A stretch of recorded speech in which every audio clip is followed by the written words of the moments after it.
Good evening class.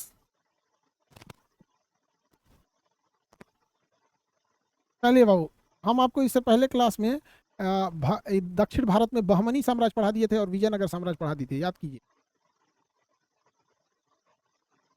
13-14 का PDF नहीं खुल रहा है, खुल जाएगा बाबू, अपलोड हो गया होगा, खुल जाएगा। चलिए आज हम देखते हैं सर, बिहार दरोगा बैच स्टार्ट कर दीजिए, टारगेट क्रैश कोर्स। देखिए जितने बच्चे बिहार दरोगा वाले हैं सर, बिहार दरोगा का को जल्दी से रिवीजन बैच दे दीजिए। देखिए जितने बच्चे दरोगा की तैयारी करने वाले हैं, आप लोगों के लिए अब 60 दिन का एक प्लान लेके आपको चलना होगा, जिसमें आपको मतलब तैयारी पूरी हद तक अच्छे से ढंग से करनी होगी, ठीक है।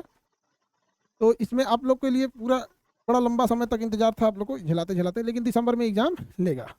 चलिए अब हम देखते हैं लोग ध्यान से। पहला आप लोग का इसमें एक तो टेस्ट होगा, टेस्ट सीरीज। दरोगा वाले में समझिएगा, टेस्ट सीरीज वाला बैच। इसमें आपको 20 से 25 टेस्ट दिया जाएगा, 20 से 25 टेस्ट होगा, वीक में 2 बार, वीकली टेस्ट सीरीज होगा इसमें।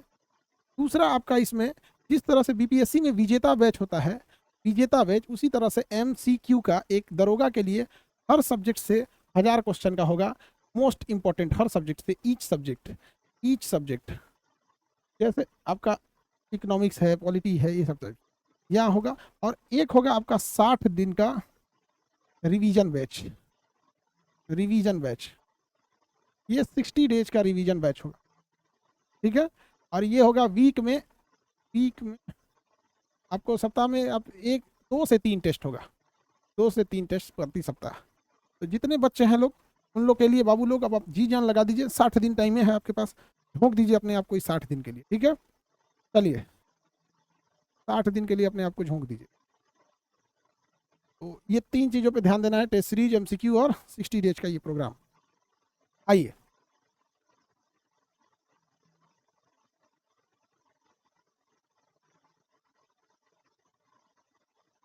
कब से साइंस स्टार्ट, सब स्टार्ट होगा वो। दिल्ली पुलिस के लिए क्या करें, इसके लिए ये वाला तो अभी फिलहाल बिहार दरोगा के लिए है। तो जो बच्चे बिहार दरोगा की तैयारी कर रहे हैं उनको टेस्ट सीरीज हफ्ते में 2 से 3, और अपना केजीएस तो क्वेश्चन लड़ाने के लिए ऐसा ही फेमस है। एमसीक्यू क्या है, 1000 क्वेश्चन विजेता बैच के लिए हर सब्जेक्ट से हो जाएगा यहाँ पे, और 60 डे का रिवीजन हो जाएगा। यहाँ रिवीजन कीजिएगा, यहाँ सब्जेक्ट वाइज क्वेश्चन हो जाएगा, वहाँ रैंडम क्वेश्चन हो जाएगा, काम खत्म, आपका टेंशन फ्री, ठीक है। देखते हैं अब आगे, चलिए भक्ति आंदोलन पढ़ाते हैं, भक्ति आंदोलन के बारे में पढ़ाते हैं। भक्ति आंदोलन क्या है बाबू, समझिएगा ध्यान से, क्या है भक्ति आंदोलन।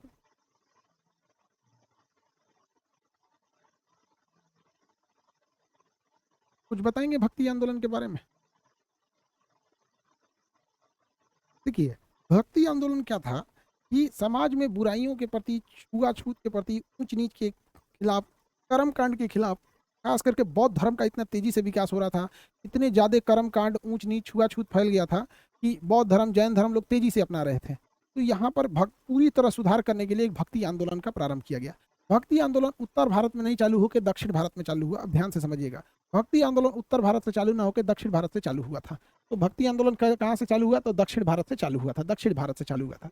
हालांकि प्राचीन भारत में देखेंगे तो उपनिषद और भागवत गीता में भी भक्ति की चर्चा मिलती है, लेकिन भक्ति आंदोलन जो चालू होता है अक्सर में दक्षिण भारत से होता है। दक्षिण भारत में 2 प्रमुख शाखाएं होती हैं, एक होती है अलवार और एक होती है नयनार। देखिए एक नयनार और एक हो गया अलवार।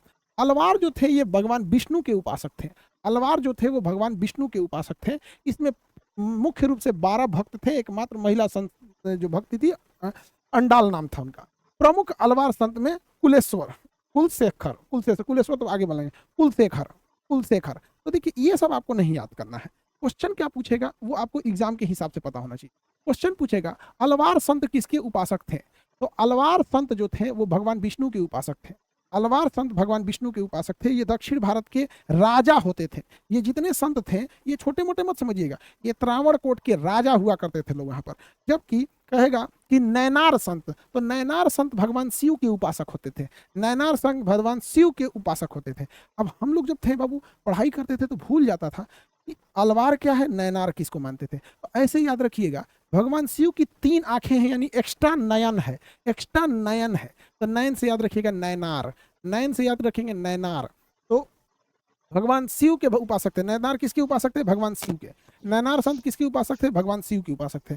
और अलवार संत किसके थे? अलवार संत जो थे, अलवार संत, अलवार भगवान विष्णु के, और नैनार जो थे भगवान शिव के उपासक थे, भगवान शिव के उपासक थे। अब हम आगे चलते हैं, इन दोनों से आगे संगठित ढंग से, पूरी तरह से ऑर्गेनाइज्ड वे में सबको एक साथ लेकर चलने का प्रयास किए शंकराचार्य ने।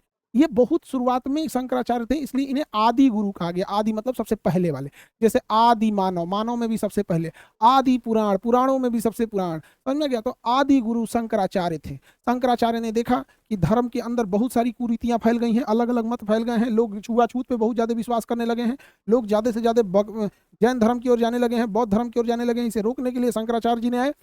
और शंकराचार्य जब आए तो शंकराचार्य ने भक्ति आंदोलन को प्रथम संत रहे, और इन्होंने एक ईश्वरवाद का सिद्धांत दिया, अर्थात उन्होंने कहा अद्वैतवाद, दूसरा इधर उधर सिद्धांत नहीं लेना है, अद्वैतवाद। तो कौन सा सिद्धांत लेकर चलने के लिए बोला था उन्होंने? अद्वैतवाद का सिद्धांत दिया था। तो ये प्रमुख पूछता है शंकराचार्य ने कौन सा सिद्धांत दिया? अद्वैतवाद का सिद्धांत दिया था। इनका जन्म केरल में हुआ था और केदारनाथ में इनकी मृत्यु हुई। तो देखिए, क से केरल और क से केदारनाथ। तो इनका जन्म हुआ केरल में, मृत्यु हो गई केदारनाथ में, बहुत कम आयु में, 32 वर्षीय आयु में, बहुत कम आयु में। इसलिए आप लोग देखिएगा, आदि गुरु शंकराचार्य के बूढ़े को होने का चित्र आप नहीं देखिएगा, बहुत कम उम्र में ही उनकी क्या हो गई? मृत्यु हो गई, 32 साल की उम्र में। चौथी सदी में थे, 7वीं सदी में। याद कीजिए, ये वही सदी है, 7वीं सदी, जब मोहम्मद बिन कासिम भारत में एंट्री कर चुका था और मोहम्मद बिन कासिम भारत में जजिया कर लगा दिया। 7वीं सदी में तो ये दो चीजें थी, भारत में इस्लाम धर्म फैलने लगा, बौद्ध धर्म और जैन धर्म पहले से था। वर्तमान जो हिंदू धर्म में जो उस समय की छुआछूत थी, ऊंच नीच की परंपरा थी, उसकी वजह से थोड़ा सा भेदभाव होने लगा। आगे बढ़े। निशा निशा सर, लेक्चर 13-14 का पीडीएफ डलवा दी, नहीं डला है क्या पीडीएफ? हो रहा है बबनी, एक ही चीज को कितनी बार कमेंट करते हो? अभी बोल भी दिए तब इरिटेटिंग हो जाता है। तो बंद कर दो, आज कमेंट नहीं कर पाएगी, 20 बार कर दी उसको। आगे बढ़ते हैं।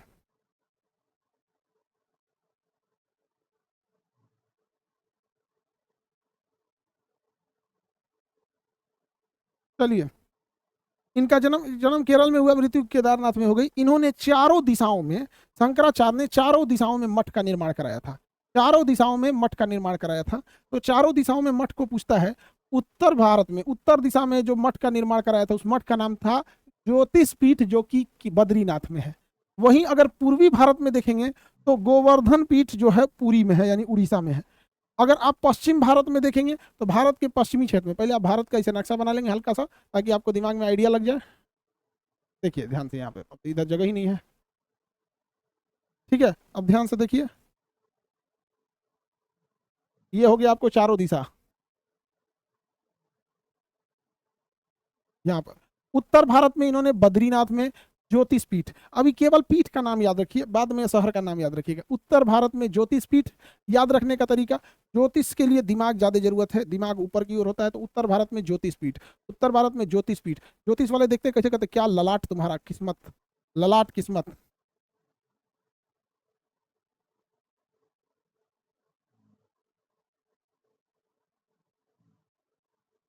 आगे बढ़े। वही दक्षिण भारत में देखेंगे श्रृंगेरी पीठ। इसको कैसे याद रखेंगे? क्योंकि आप हमारे बालक हैं, आप लोग इसी उम्मीद में आते हैं कि कम पढ़ना पड़े, लेकिन दुर्भाग्य की बात है आप मेहनत करना नहीं चाहते हैं, आपके बदले हम लोग को मेहनत कराना पड़ता है। उत्तर भारत को ऐसे याद रखिएगा, आपका ज्योतिष पीठ। दक्षिण भारत आप देखिएगा, दक्षिण भारत की महिलाएं ज्यादा सोना है, दक्षिण भारत में सोना का खदान ज्यादा है, और वहाँ सोना पहनने का प्रचलन है, वहाँ साड़ी, सोना, बाल में गाजर, गजला ये लगाने का परंपरा है। तो श्रृंगार अच्छा कहाँ का है? दक्षिण भारत का है। उत्तर भारत वाला तो खाली आधा आधा कपड़ा पहन के घूम रहा है सब। आजकल एगो नया लड़ाई चलल है कि हमारा आधा कपड़ा पहन के घूमने दो, नहीं, उसको आज़ादी है। अजब हाल है भाई, तो तू पूरा आज़ादी मनाओ, आधा आज़ादी का है मना रहा है, पूरा आज़ादी मना लो। अजब है भाई, मत पूछिए। एक से एक प्रेमानंद महाराज को बोल दी कोनो टंट, बताओ, कोई इंसान देवता का रूप, किडनी नहीं है, फिर भी अपना वृंदावन में बैठ के उपदेश देते। हमने कभी उनके मुंह से ये नहीं सोचा कि ये गलत काम कर दो, ये कर दो, हमेशा अच्छी बात बोलते रहते हैं। और इतना ही नहीं, हर धर्म के लोग पूछते हैं उन्हें, बहुत नेक इंसान है, बहुत नेक। चलिए अब ध्यान से देखते हैं। तो श्रृंगार कहाँ के लोग ज्यादा करेंगे? दक्षिण भारत में। तो बताइए, उत्तर भारत में ज्योतिष पीठ, दक्षिण भारत श्रृंगेरी पीठ, उत्तर भारत ज्योतिष पीठ, दक्षिण भारत श्रृंगेरी पीठ, दक्षिण भारत श्रृंगेरी पीठ, दक्षिण भारत श्रृंगेरी पीठ। चलिए अब आगे देखते हैं हम लोग। पश्चिम भारत में, पश्चिम की ओर शारदा पीठ, गुजरात में है। पश्चिम दिशा में इन्होंने किस पीठ की स्थापना किया? शारदा पीठ। वही पूरब दिशा में गोवर्धन पीठ की स्थापना किया। पूरब दिशा में किसकी स्थापना किया? गोवर्धन पर्वत की स्थापना किया। किसकी स्थापना किया? गोवर्धन। तो पूरब हो गया गोवर्धन और पश्चिम हो गया आपका शारदा पीठ। पश्चिम हो गया क्या चीज? शारदा पीठ। याद कैसे रखिएगा? पश्चिम में तो सऊदी अरब कहाँ है? पश्चिम में। तो पश्चिम से याद रखिएगा शारदा पीठ। सौ से सऊदी अरब, सौ से शारदा। अभी सऊदी अरब में मत भेजिएगा शारदा पीठ, बवाले कराएगा तुम लोग हमारा। गुजरात में है शारदा पीठ, द्वारका में है। गुजरात के कहाँ है? द्वारका में। याद रखने के लिए बता रहे हैं। पश्चिम में सऊदी है तो पश्चिम में शारदा पीठ। पश्चिम में सऊदी है तो पश्चिम में शारदा पीठ। समझ में आ गया कि नहीं आ गया? पश्चिम में शारदा पीठ। अब बच गया इधर उड़ीसा में तो गोवर्धन पीठ। पूरब में कौन सा है? गोवर्धन पीठ। पूरब में गोवर्धन पीठ। तो बताइए पूरब में कौन हो गया? गोवर्धन पीठ। पश्चिम में हो गया शारदा पीठ। उत्तर में हो गया सिंगेरी ज्योतिष पीठ। दक्षिण में हो गया सिंगेरी पीठ। अब बताइए कि हम आपसे सवाल पूछेंगे तो बता देंगे। पीठ का मतलब होता है मठ। पीठ का मतलब क्या होता है? मठ, धर्म स्थान, उपदेश देने का जगह, जहां से चीजें फैलेंगी। ब्रांच समझ जाइए, यहाँ पे क्या समझिए? ब्रांच। आगे बढ़े।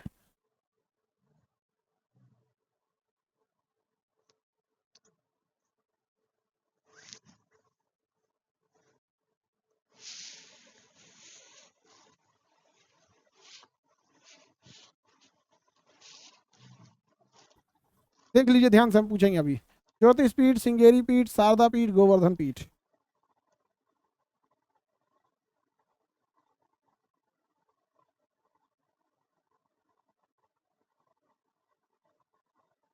बताइए दक्षिण भारत में कौन से पीठ का स्थापना? दक्षिण भारत में। चलिए पश्चिम भारत में कौन से पीठ की स्थापना? पूर्वी भारत में किस पीठ की स्थापना किया था?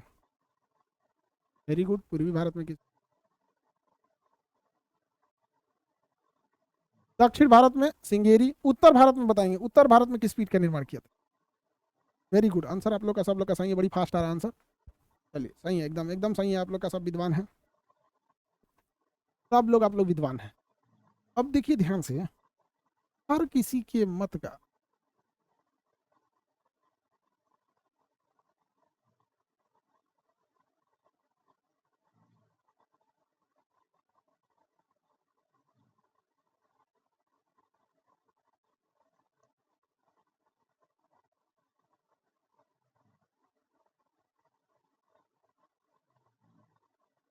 इन्होंने क्या कहा था? एक ईश्वरवाद के सिद्धांत का पालन किया था और कहा था अद्वैतवाद। इन्होंने क्या कहा था? अद्वैतवाद। कौन सा सिद्धांत दिया? अद्वैतवाद का अद्वैतवाद का सिद्धांत दिया, अद्वैतवाद। अब इनके बाद इन्होंने इस सिद्धांत को फैलाने के लिए चारों मठ का निर्माण कर दिया। चारों मठ का निर्माण कर दिया। अब इनके बाद इनके विचार को काटने के लिए, इनके विचार को काटने के लिए माधवाचार्य ने आए। उन्होंने कहा द्वैतवाद। माधवाचार्य ने क्या कह दिया? द्वैतवाद। माधवाचार्य ने क्या कह दिया? द्वैतवाद। लो भैया, तो भैया बताइए माधवाचार्य, माधवाचार्य इन्होंने कौन सा सिद्धांत दे दिया? द्वैतवाद। ठीक उसका उल्टा हो गया, द्वैतवाद। जबकि शंकराचार्य ने क्या कहा था? अद्वैतवाद। इनके मानने वाले ब्रह्म संप्रदाय कहलाते हैं। इनको मानने वाले से मतलब नहीं, सिद्धांत क्या किया था माधव का। निम्बकाचार्य आए, अगले विद्वान निम्बकाचार्य ने आए, द्वैता द्वैतवाद। अलग अलग सिद्धांत देने लगे लोग, द्वैता द्वैतवाद का सिद्धांत। तो निम्बकाचार्य ने द्वैता द्वैतवाद, निम्बकाचार्य द्वैता द्वैतवाद, द्वैता द्वैतवाद। और माधवाचार्य ने द्वैतवाद। शंकराचार्य ने अद्वैत कहा कि कोई दूसरा नहीं है, अद्वैत। तो शंकराचार्य ने बोला अद्वैतवाद, जबकि माधवाचार्य ने कहा द्वैतवाद। माधवाचार्य ने क्या कह दिया? द्वैतवाद। निम्बकाचार्य ने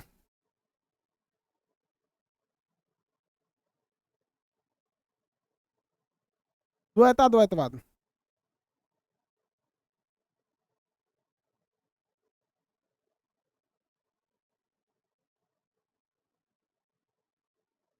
चलिए ये याद रखना बबुआ, ये सब पूछता है, ये सब पूछता है।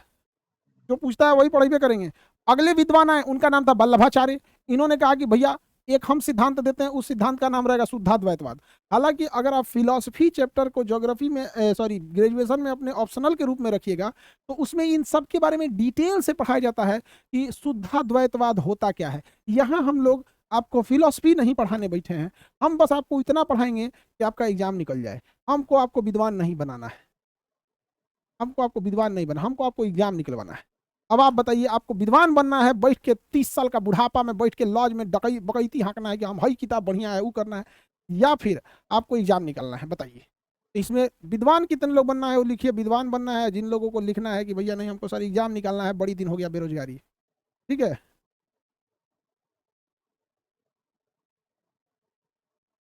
यस सर, विद्वान नहीं बनना है, एग्जाम निकालना है, वेरी गुड, एग्जाम निकालना है तो ठीक है। तो जो जो बोलते हैं एग्जाम निकालना है तो उसको पढ़िए, एकदम रट जाइए, नहीं मन कर रहा है तो रट जाइए, लेकिन पूछबे करेगा, पूछबे करेगा। वल्लभाचार्य आए, उन्होंने दिया शुद्धाद्वैतवाद। आए रामानुजाचार्य, रामानुजाचार्य ने दे दिया इन्होंने विशिष्टाद्वैतवाद, विशिष्टाद्वैतवाद, विशिष्टाद्वैतवाद दे दिया। अब आप बताइए, एक इंसान ने एक सिद्धांत क्या दे दिया, एक इंसान ने एक सिद्धांत क्या दे दिया, सिद्धांत क्या दे दिया, शंकराचार्य ने एक सिद्धांत क्या दे दिया अद्वैतवाद का, लोग पीछे ही पड़ गए, लोग क्या हो गए, पीछे ही पड़ गए।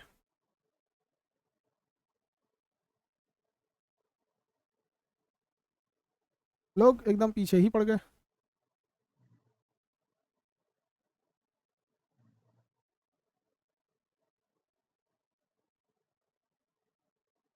चारों सिद्धांत, चारों दिशा याद है तो अब चारों सिद्धांत याद रखिए। हम आपसे पूछते हैं चारों सिद्धांत, चारों सिद्धांत अगर नहीं याद है तो गड़बड़ हो जाएगा। चलिए हम आपको चारों सिद्धांत याद कराते हैं। बताइए तो चारों सिद्धांत कौन कौन थे, एक बार देख लीजिए, फिर हम आपको हटा देते हैं। देखिए थोड़ा सा टाइम देंगे आपको, टाइम ओवर हो गया। देख लीजिए इसको भी एक बार देख लीजिए, टाइम ओवर हो गया। अब चलिए, हो गया टाइम। खाली कमेंट कर रहा है सर, मोबाइल गिरा देगा कमेंट करके। सर ये कथा कहीं, फास्ट कमेंट करने से मोबाइल कैसे गिर जाएगा? सर इतना तो मोबाइल का कमेंट कर रहा है कि मोबाइल गिरा देगा।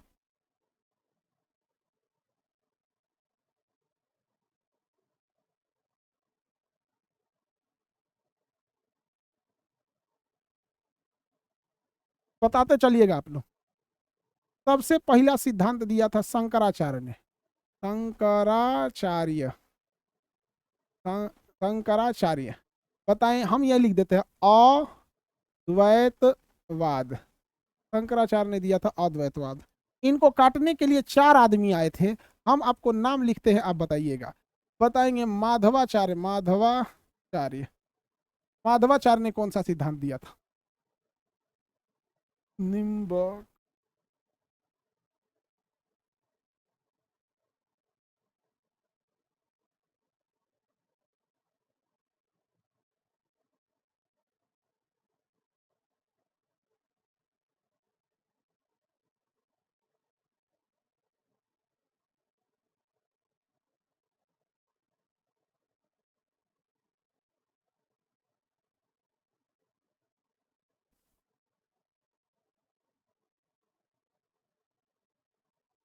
कितना धीरे आंसर दीजिएगा लोग ना, मन दुखी हो जाएगा। दुखी कर दिया, दुखी कर।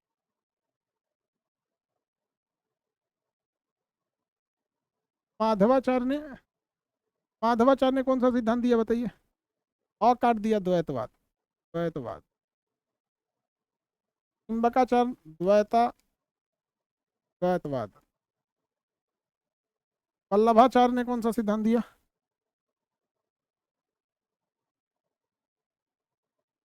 वल्लभाचार्य ने शुद्धाद्वैतवाद, वल्लभाचार्य ने शुद्धाद्वैतवाद दिया था, शुद्धाद्वैतवाद।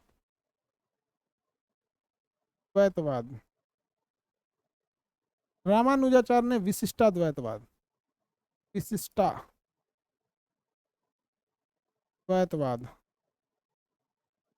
याद हो जाएगा, हम ट्रिक से याद कराएं। देखो, रामानुजाचार्य में राम लिखा है, जहां राम हो जाए वह चीज विशिष्ट हो जाती है, तो रामानुजाचार्य ने विशिष्टाद्वैतवाद का सिद्धांत दिया था। सबने द्वैतवाद ही दिया है, देखिए यहाँ भी द्वैत लिखा है, यहाँ भी द्वैत लिखा है, यहाँ भी द्वैत लिखा है, यहाँ भी द्वैत लिखा है, केवल अद्वैत का सिद्धांत शंकराचार्य ने दिया। जहाँ राम का नाम आ जाए, भगवान राम का वो चीज ऐसे ही विशिष्ट हो जाती है, तो राम एकदम विशिष्ट है, तो रामानुजाचार्य ने विशिष्टाद्वैतवाद का सिद्धांत दिया, रामानुजाचार्य ने विशिष्टाद्वैतवाद का सिद्धांत।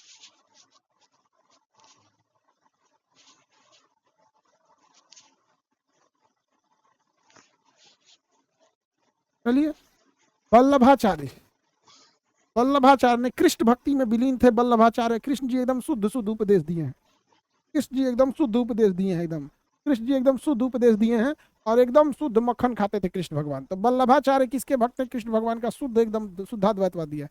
निम्बकाचार्य, दो बार नींबू निचोड़ दीजिएगा, द्वैताद्वैतवाद हो जाएगा। निम्बका से याद रखेगा नींबू, ऐसे दो बार ऐसे देखिए नींबू वाला दो बार ऐसे नींबू निचोड़ देगा तो निम्बकाचार्य हो जाएगा। क्या हो जाएगा? निम्बकाचार्य। तो बताइए निम्बकाचार्य जो थे वो कौन सा? द्वैतवाद, दो बार बोलते, द्वैतवाद।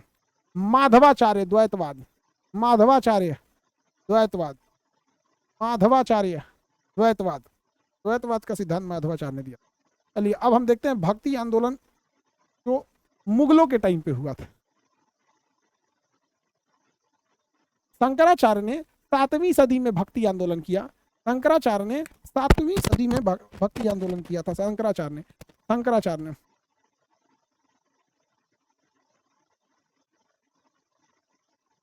आगे बढ़ जाए, किसी को दिक्कत तो बोलिए।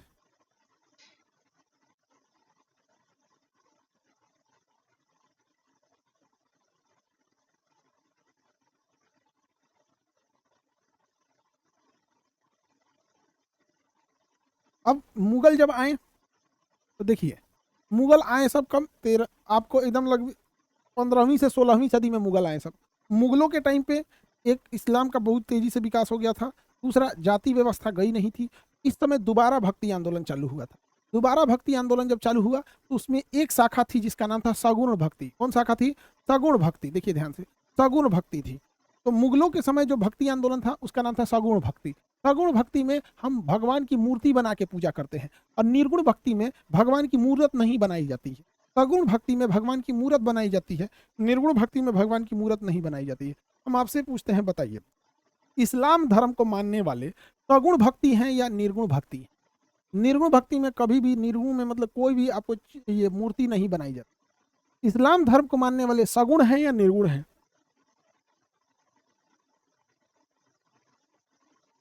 निर्गुण है, निर्गुण भक्ति, निर्गुण भक्ति है। वेरी गुड, निर्गुण भक्ति है।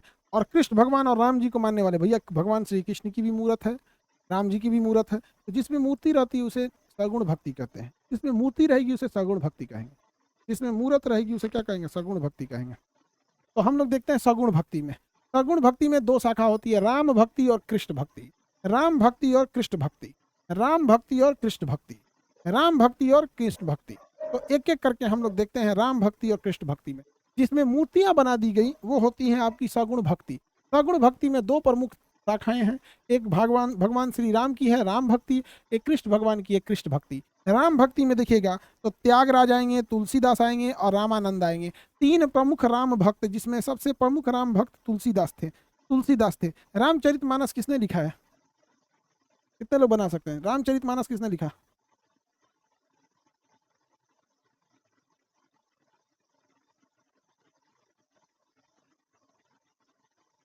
आगे बढ़ते हैं। तुलसीदास लिखे थे, रामानंद कहाँ से लिख देंगे? देखिए तो क्वेश्चन कैसे एग्जाम में पूछेगा, आपको ये बात पता होना चाहिए कि एग्जाम में क्वेश्चन पूछेगा कैसे। तो चलिए हम ये बता देते हैं कि आपको परीक्षा में सवाल कैसे पूछेगा। देखिए ध्यान से, परीक्षा में सवाल पूछ देगा कि बताइए कालिदास, सूरदास, तुलसीदास, इसमें से कृष्ण राम भक्ति में कौन थे? तो तीन चार संतों के नाम दे देगा, आपको भक्त याद रहना पड़ेगा। जैसे हम आपको कहते हैं त्यागराज, तुलसीदास, रामानंद, त्यागराज, तुलसीदास, रामानंद, त्यागराज, तुलसीदास, रामानंद। ये जो तीन लोग हैं, ये क्या हैं? ये तीन लोग ये सबसे प्रमुख राम भक्ति के हैं लोग, राम भक्ति के। रामानंद का जन्म इलाहाबाद में हुआ, इनके गुरु रामानुज थे, उपदेश हिंदी में दिया। भक्ति आंदोलन को उत्तर भारत से, भक्ति आंदोलन को दक्षिण भारत से उत्तर भारत का ले आने का श्रेय रामानंद को जाता है। अलग अलग जातियों के इनके 12 प्रमुख शिष्य थे, इनके अलग अलग जातियों के 12 प्रमुख शिष्य थे। आगे देखते हैं हम लोग, ध्यान से देखिए, रामानंद हो गए, तुलसीदास हो गए, त्यागराज हो गए, राम भक्ति के ये प्रमुख संत हो गए। वहीं अगर कृष्ण भक्ति के देखेंगे तो विठल स्वामी, सूरदास, मीराबाई, नरसिंह मेहता, तुकाराम, चैतन्य महाप्रभु, वो हो गए कृष्ण भक्ति के, ये हो गए राम भक्ति के। तो कृष्ण भक्ति और राम भक्ति दोनों याद रहना चाहिए। सर एंशियंट हिस्ट्री का टेस्ट ले लीजिए, ले लेंगे। तो देखिए वहां पे हो गया कृष्ण भक्ति, यहाँ हो गया राम भक्ति, वहां हो गया कृष्ण भक्ति, यहाँ हो गया राम भक्ति। कृष्ण भक्ति और राम भक्ति याद रहेगा।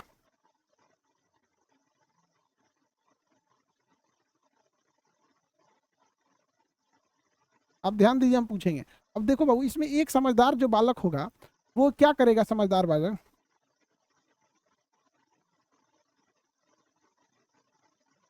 समझदार बालक क्या करेगा? वो उधर से उसको पता है कि मीरा भाई कृष्ण भक्ति की थी, सूरदास कृष्ण भक्ति के थे। अब वो क्या करेगा ना, यहाँ से तीनों राम भक्ति का याद रख लेगा, रामानंद, तुलसीदास और त्यागराज। रामानंद, तुलसीदास, त्यागराज, राम भक्ति का याद कर लिया। अब जो बच गए वो कृष्ण भक्ति में डाल देंगे, अब जो बच गए वो कृष्ण भक्ति में डाल देंगे। आप गौर करिएगा तो लोग राम से ज्यादा कृष्ण भक्त हैं, राम से ज्यादा किस चीज के भक्त हैं? कृष्ण भक्त हैं। और ये भगवान राम सबके लिए पूजनीय है, मर्यादा है। पूरे जीवन उन्होंने वनवास काट दिया केवल अपने पिताजी के एक वचन को मानने के लिए, और हंस खेल के, हंसी हंसी। यहाँ आज के टाइम पे तो किसी एक भाई दूसरे भाई का एक कट्ठा जमीन ले ले तो गोली चला दे ओकरा।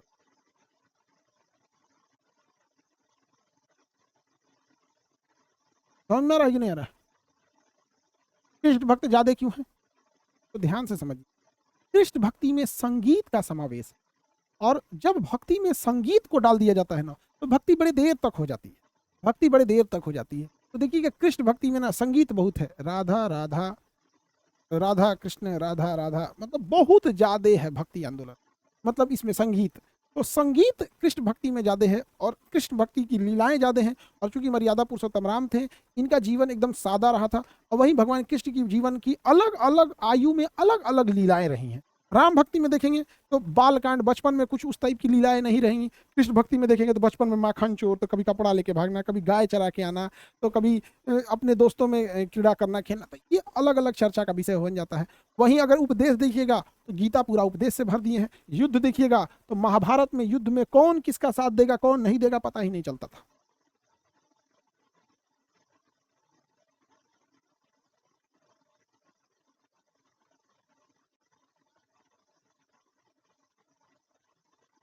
एक मिनट बाबू, एक मिनट।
थोड़ा सा बाबू पिताजी की तबीयत ठीक नहीं है, इसलिए क्लासेस डिस्टर्ब हो गई थी, अभी भी है थोड़ा सा।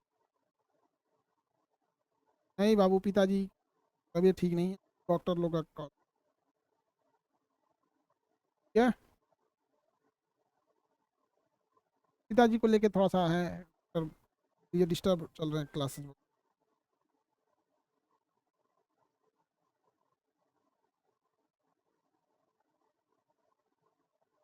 आप देखेंगे इधर क्लासेस, क्योंकि शाम में हमको डॉक्टर लोगों से बात करनी होती है और उनको दे के दाना होता है, इसलिए वजह से थोड़ा सा डिस्टर्ब हो गया आप लोग का class. But I think Durga Puja के बाद सब चीज़ एकदम परफेक्ट चलने लगेगा। अभी तो इधर नवरात्रि है तो सारी चीज़ें छुट्टी में चली जाएंगी, और उसके बाद कोई भी अनडिस्टर्बेबल क्लास होगा। बट थोड़ा सा पिताजी का है तो प्रॉब्लम हो जाता है। बाकी आप लोग प्रार्थना दुआ करिएगा अच्छे से सब हो जाए, ठीक है? जाएंगे। हाँ, थोड़ा सा पढ़ाने में मन लगता है, ऐसे हो जाता है, थोड़ा सा डिस्टर्ब हो जाता है। इस साल मम्मी का था, ऑपरेशन करा दिए, प्रॉब्लम था, ठीक हो गई मम्मी। आप, मम्मी का था, सारे बच्चों ने एकदम, सर एकदम ठीक हो जाएगी मम्मी, एकदम एकदम इतना प्रार्थना किया सब कि भगवान जल्दी से सही कर दिए। पिताजी का ऑपरेशन है, आप लोगों से विनती एकदम बढ़िया से आप लोग भी प्रार्थना करिए, जल्दी हो जाए, मेंटली हम भी फ्री हो जाए। आधा दिमाग इधर पढ़ाने में, आधा उधर पिताजी में लगा रहा, इसलिए थोड़ा सा वो जो होता है ना, भोंक देना, वो चीज़ें गड़बड़ा गया था थोड़ा सा। आप समझते हैं, आप सब लोग मेरे जगह पे अभी रह के देखिए, पढ़ाना बड़ा कॉन्शियस चीज़ का काम होता है। इधर इधर इधर दो दो चीज़ें हो जाती हैं तो दिमाग काम नहीं करता है। एकदम आप लोग की दुआ है। जाते हैं क्लास लेके तो पापा आप लोग के बारे में पूछते हैं एकदम कैसा पढ़ाई चल रहा है उन लोग का। हमको क्या बोलते हैं पता है, ज्यादा नहीं डांटा करो बच्चों को, तुम भी वैसे ही थे। हाँ, मेरा हिंदी बहुत कमजोर था तो मैट्रिक में ऐसा लगता था हिंदी में हम फेल हो जाएंगे। तो जब कभी कभी आप लोग को डांट देते हैं गधा सा पढ़ाई नहीं करता है, खाली टाइम खराब करता है लोग। आजकल तो मोबाइल में हर एक क्लास है, पापा हर एक बैच लिए रहते हैं। अभी हॉस्पिटल में थे तो टाइम तो हॉस्पिटल में ऐसे कटता नहीं, तो देख रहे थे तो हमको बोल रहे थे इतना काहे डांट देते हो, बच्चे हैं सब, अभी यही उम्र है, पढ़ाई करेंगे लोग, वो लोग भी दोस्त की तरह पढ़ाओ। हम कहें हाँ हाँ, ज्यादा दोस्त की तरह पढ़ाएंगे तो खोपड़ी पे चढ़ जाएंगे सब, लेकिन हाँ हम आपको एकदम अपने छोटे भाई और दोस्त की तरह ही पढ़ाते हैं।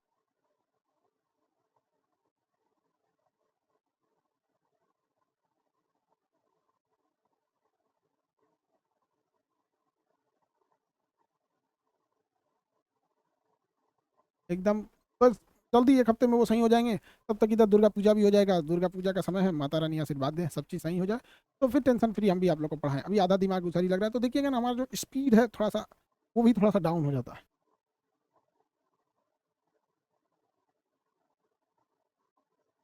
चलिए हम आगे देखते हैं। हाँ बाबू, अभी इधर ही वजह से अभी हाँ, मतलब बहुत चीज़ें एक साथ चलते रह रही है ना। चलिए तब हम आगे देखते हैं। तो ये कृष्ण भक्ति के भक्त आपको याद रहेंगे। तुकाराम से सबसे ज्यादा पूछता है। तुकाराम जो है ना शिवाजी के समकालीन थे, टाइपराइटर को बोलना शिवाजी के आगे छत्रपति शिवाजी जोड़, ठीक है, छत्रपति थे, यहाँ पर इनका नाम था, ठीक है, पूरा पूरा जोड़ दे, गड़बड़ नहीं करे। आगे बढ़ते हैं।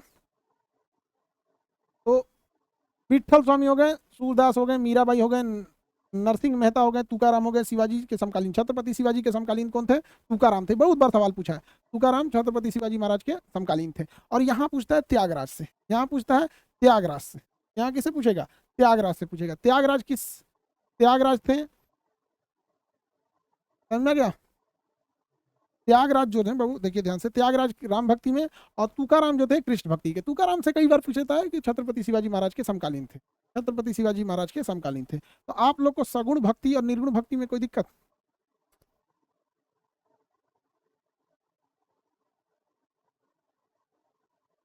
सगुण भक्ति और निर्गुण भक्ति में कोई दिक्कत? सगुण भक्ति, सॉरी सगुण राम भक्ति और कृष्ण भक्ति में कोई दिक्कत नहीं। तब आपको सगुण भक्ति की जगह अब निर्गुण भक्ति पढ़ाते हैं। क्या पढ़ाते हैं? निर्गुण भक्ति। आप बत, आप बताओ बाबू, निर्गुण भक्ति में, निर्गुण भक्ति में क्या मूर्ति पूजा होती है? निर्गुण भक्ति में मूर्ति पूजा नहीं होती है। निर्गुण भक्ति में मूर्ति पूजा नहीं होती है। निर्गुण भक्ति में मूर्ति पूजा नहीं होती है। इसमें मुसलमानों की सूफी भक्ति, इसमें ख्वाजा मोइनुद्दीन चिश्ती और संत भक्ति शामिल है। संत भक्ति में गुरु नानक देव, कबीर दास, रविदास, ये लोग प्रमुख भक्त थे। धन्ना, समझ में आ गया कि नहीं आ गया? धन्ना, ये लोग प्रमुख भक्त शामिल रहेंगे किसमें? तो संत भक्ति में। किसमें? संत भक्ति में।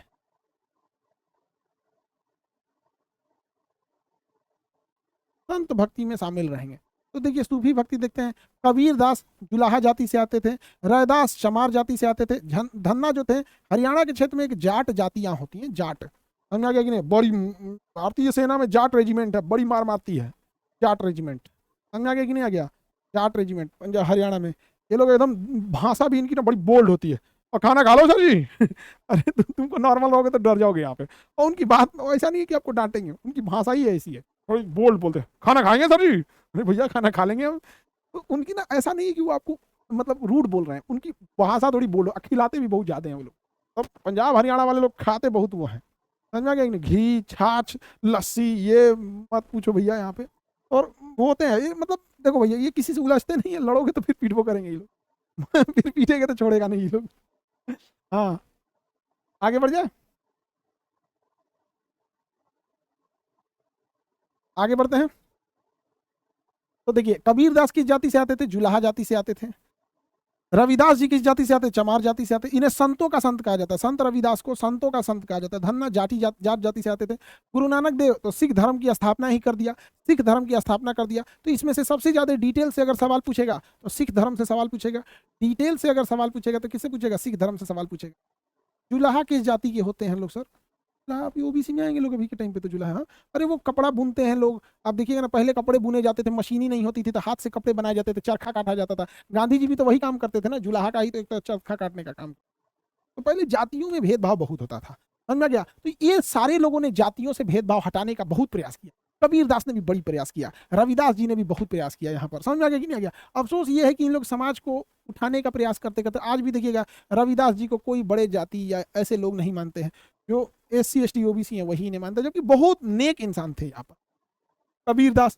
उस समय सोचिए, कबीरा खड़ा बाजार में, सबकी मांगत खैर, ना काहू से दोस्ती, ना काहू से बैर। तो बड़े अच्छे स्वभाव के थे कबीर दास, समझा गया कि नहीं आ गया, बहुत अच्छे स्वभाव के थे। और उस समय बड़ा मतलब इनका कहना था कि मानवता पे जोर दो। कहते थे कि कंकड़ मतलब पत्थर पूजे हरि मिले तो मैं पूजू पहाड़, यानी छोटा पत्थर पूजने से भगवान मिलेगा तो मैं पहाड़े पूज दूंगा। और मुसलमानों पे टिप्पणी कसा कि कंकड़ पत्थर जोड़ के मस्जिद दिया बनाए, आया मुल्ला बांग दिया, क्या खुदा भरा है। मतलब आप अजान बोल दीजिएगा, केवल इससे आपका काम नहीं खत्म होगा, आप नमाज कितने दिल से पढ़ रहे हैं। तो बस वही होता है कि आप किसी चीज को कैसे ले रहे हैं, नहीं समझ में आ गया, किसी चीज को कैसे लेते हैं, समझ में आ गया। जैसे बचपन में हम लोग बोलते थे ना, हमारे दादाजी अब तो रहे नहीं, बट वो बोलते थे पढ़े लिखेगा नहीं तो क्या करेगा, ये गोबर उठाएगा, नहीं तो पंचर साटेगा। मेरे दादा का 2 डायलॉग था, पढ़ेगा नहीं तो गोबर उठाएगा, पंचर साटेगा। वो तो भलाई के लिए बोलते थे। एक बार हम भी बोल दिए नहीं पढ़ेगा तो पंचर साटेगा, तो सब लोग लग गया कि हम किसी को कमेंट कर रहे हैं। अरे हमरा का जरूरत है कमेंट करने का, आगे बढ़े। और थोड़ी एक सूचना समझिएगा बाबू, अभी चूंकि हम थोड़ा इधर एक हफ्ता पिताजी को लेके हम थोड़ा सा डॉक्टर के पास आना जाना लगा रहेगा मेरा, ऑपरेशन वगैरह है, देखते हैं डॉक्टर के हिसाब से कैसे कैसे क्या है। तो इस बीच आप लोग को करेंट अफेयर जरूरी है। तो SKC सर का अभी देखिए आपका करेंट अफेयर पढ़ाया हुआ पूरा BPSC में हु बहू आ गया, हु बहू आ गया। तो आप छुट्टी में ज़्यादा समय ना खराब कर लें, इसलिए आप लोग का कल से करेंट अफेयर का क्लास और स्टैटिक जीके का क्लास लगवा देंगे। स्टैटिक जीके का हम ही कुछ आधा पोर्शन हम पढ़ाएंगे, कुछ आधा पोर्शन जो खेल कूद से रिलेटेड रहेगा, और ये सब चीज़ें वहाँ पे हमारा सोचा फिल्म और खेल कूद में हमारा इंटरेस्टेड नहीं है। तो हम तो एक होना चाहिए ना कोर सेक्टर वाले चीज, वो वाला सेक्टर। अब करेंट अफेयर SKC सर पढ़ाएंगे ताकि हम इधर रहें तो आपकी पढ़ाई ना रुके, ठीक है। और इसके बाद से फिर हम आपको ये हिस्ट्री खत्म हो जाएगा तो फिर हम आपको टाइमिंग बढ़ा देंगे। जैसे एक बार तो मेरा प्रॉब्लम बस ये है ना कि आधा दिमाग पिताजी पे लग जाता है, आधा आप लोग को पढ़ाने पे लग जाता है, तो थोड़ा बैलेंस बनाने में दिक्कत हो जाता है। इसके बाद अब इकोनॉमिक्स पढ़ाना है, फिर आपको पॉलिटी पढ़ाएंगे, फिर आपको बायोलॉजी पढ़ाएंगे, ठीक है।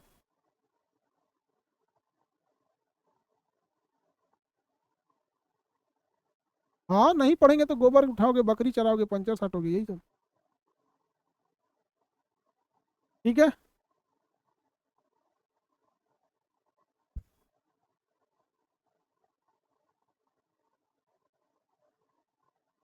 किसी को दिक्कत तो बोलिए, ध्यान से देखिए। कबीर दास जुलाहा जाति से थे, कबीर दास के गुरु का नाम था रामानंद, कबीर दास के गुरु का नाम था रामानंद, कबीर दास के गुरु का नाम क्या था, रामानंद। इनकी पुस्तक का नाम पूछता है बीजक, कबीर दास की पुस्तक का नाम क्या है, बीजक। कबीर दास की पुस्तक का नाम क्या है, बीजक। बीजक नाम है कबीर दास का, समझा गया कि नहीं आ गया, बीजक नाम है। और गंगा नदी में, बनारस के यहाँ घाटों पर बैठ के उपदेश देते थे। एक बड़ा, एक शायर ने कहा था, बड़ा मार्मिक बातें बोला था कि सबको पता होता है अपने पापों का हिसाब किताब, सबको पता होता है अपने पापों का हिसाब किताब, यूं ही गंगा में इतनी भीड़ नहीं लगी होती। अब बात गहराई समझते हो। और गाना भी है, राम तेरी गंगा मैली हो गई पापियों का पाप धोते धोते। तो होता है, आस्था है, धर्म इंसान को गलत कामों से रोकता है, लेकिन ऐसा ना हो कि उसी के आड़ में, अब जैसे पाकिस्तान अफगानिस्तान ये आतंकवाद वाले ये सब दूसरा धर्म के आड़ में और वो गलत काम कर देते हैं। गलत काम करने से क्या करता है लोग, आगे बढ़ जाते हैं। सर बकरी चराना भी एक कला है, वाह। एकरा में कौन चीज का कला है, तोरा हाँक के ले आने में दिक्कत होता है बकरी उकरी को, हम लोग बचपन में चराए हैं, बचपन में चराए हैं, सरकारी स्कूल में हाँक देते लोग चराए में। अब बकरिया बकलोल होती थी, कोई बढ़िया घास खेलने के चक्कर में कोना में घुस जाएगी, तो क्या दुइये को डर है, अगर सरकारी स्कूल का गेट बंद हो गया तो हिलाएगा कैसे। और दूसरा कोई कोई कुत्ता दौड़ा देते थे सब। ले अकर है बकरी चलाने का कला है, तो वह कला में जो निपुण हो जो।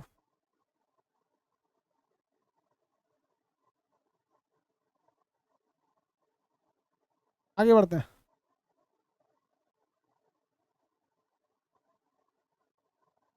दरोगा बैच वालों के लिए बाबू लोग, दरोगा बैच वालों के लिए हम बताएं, देखिए ध्यान से सुनिएगा, दरोगा बैच वाले बालक लोग, दरोगा बैच में ध्यान से सूचना सुनिएगा, दरोगा बैच में टेस्ट सीरीज आ रहा है, जो हफ्ते में 2 से 3 सेट टेस्ट होगा। उसमें से कुछ क्वेश्चन आप लोग को इंपॉर्टेंट क्वेश्चन दिया जाएगा, पूरी फुल लेंथ टेस्ट होगा। उसके बाद जिस तरह से बीपीएससी में विजेता बैच में धकाधक पढ़ाया हुआ लड़ता है, उसी तरह हर सब्जेक्ट से 800 1000 क्वेश्चन 1200 क्वेश्चन हर सब्जेक्ट से।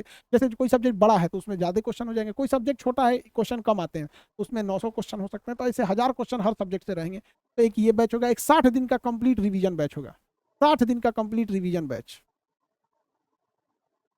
ठीक है,